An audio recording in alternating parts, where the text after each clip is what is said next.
పేరు జాంతి లక్ష్మి. నేను కృష్ణవేణి హై స్కూల్లో చదువుతున్నాను. ఎస్ఎస్ పబ్లిక్ ఎగ్జామినేషన్ కోసం నన్ను ఎస్ఎల్బిసి సెంటర్లో నాకు పడ్డది. రూమ్ నెంబర్ 8లో నియర్ విండో 5th బెంచ్ల దగ్గర నేను పడ్డాను.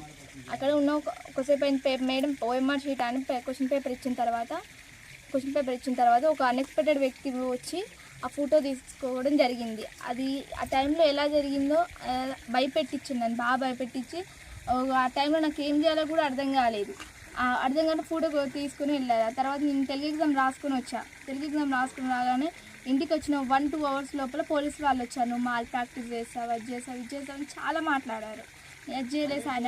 ఆ వ్యక్తి ఎవరో కూడా నాకు తెలియదు, పర్సన్ ఎవరో కూడా తెలియదన్నా కూడా ఎంత వినకుండా నన్ను పోలీస్ స్టేషన్కి, నన్ను మా ఫాదర్ని ఎగ్రికల్ పోలీస్ స్టేషన్ కాల్లో తీసుకెళ్ళడం జరిగింది. నా రూల్ నెంబర్ నన్ను డీబార్ చేసి వాడేసి ఒక వైట్ పేపర్ మీద బలవంతంగా ఫోర్స్ఫుల్గా. ప్లీజ్ నన్ను అధికారులు, కలెక్టర్ గారు, డిఎస్పీ గారు నాకు న్యాయం చేయాలని కోరుకుంటాను. ఫర్దర్ స్టడీస్ చాలా హెల్ప్ అవుతుంది. ప్లీజ్ నాకు ఈ 10th పోతే నాకు బతకాలని కూడా లేదు.